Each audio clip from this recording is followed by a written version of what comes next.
Hello everyone and welcome back to Psychology Bus. Today we will be talking about Stoicism.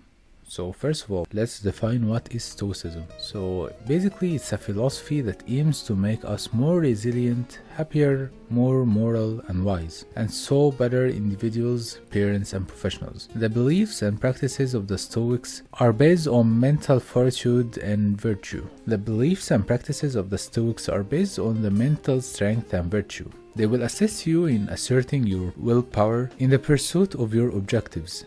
They will assist you in achieving your best goals. Stoicism is a tool for achieving self-mastery, persistence, and wisdom. It's a tool for living a magnificent life. Being a Stoic doesn't imply a lack of feelings. This is a widespread misunderstanding based on how the word Stoic is used in ordinary English. Someone who is Stoic maintains a good poker face and doesn't show emotions, but that is not what the Stoic word means. The Stoics were not heartless robots. They just believed that an excellent life consisted of a lot of more joy and calmness than worth and anxiety and misery. They were also willing to put forth the effort to create that life. Being a Stoic entails having more control over your emotions and not allowing them to rule your life. And that brings us to the first of 7 Stoic principles and practices we are going to share with you today. Number 1. Concentrate on what you have control over. Differentiating between what we can alter and what we can't change is the single most important discipline in Stoic philosophy. What we have a say in and what we don't. We all waste time and energy fretting about things we cannot change. When it comes to time, how much is too much? The Stoics would say anything more than 0. Why? Because attempting to influence things you don't have control over is a pointless effort that comes at the expense of taking actions on the things you do have control over. Number 2. Get to work. When you think of a Stoic individual in the traditional sense, you could think of someone who sits indifferently, elegant and unmoved to activity. This isn't a Stoic philosophy. The Stoic placed a strong emphasis on taking action. This is a direct consequence of the first premise. After determining what you can and cannot affect, you focus all of your efforts on the things you can. You're not going to be a helpless victim over your own circumstances. You put forward a lot of effort to improve your life and the world around you. You are a proactive person. You keep going even if you are going through hell. However, action should not be taken randomly. It must be a purposeful action, guided by well-selected aims and principles. Number 3. Practice virtue. Virtue is significantly more essential to Stoics than pleasure.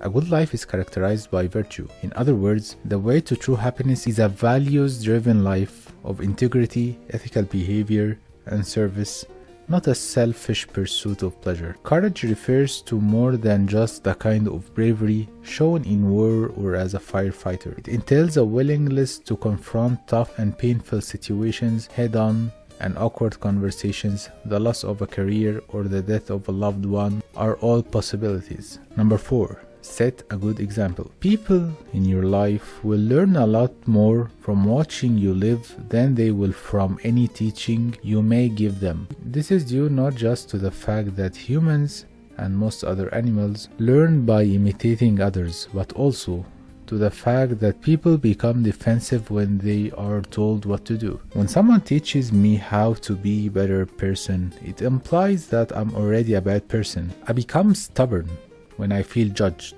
However, if someone demonstrates how to be a better person just by living their own life, I may be encouraged to follow their lead. Number 5. Your ego must be diminished. Ego is a distorted perspective of your abilities and significance rather than reality-based confidence. Ego stands in the way of achieving your goals and perfecting your craft. Of genuine originality, the ability to collaborate well with others, building loyalty and support is an important part of this process. Of indefinite duration, you have a chance to duplicate and maintain your success. Advantages and opportunities are repellent to it. It attracts adversaries and mistakes like magnets. In terms of overcoming unwanted thoughts and feelings, I believe the best method do the opposite principle. Do you have a bad case of insomnia?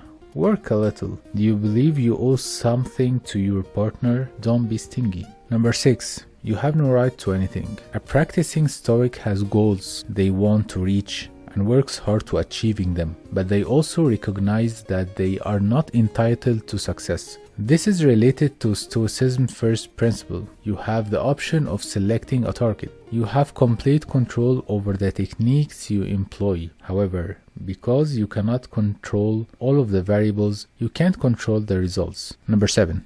Be grateful. Although the Stoics are unlikely to have kept gratitude notebooks, they believed in the significance of observing and appreciating the many pleasant things in life that we take for granted. Intentionally experiencing some types of deprivation is one aspect of this. Allow yourself to go a day without eating. For a week, pretend you don't have water, heater, and take cold showers. Take a trip to the woods and sleep on the ground. This type of discomfort training not only makes you stronger, but also make you less prone to take common conveniences for granted.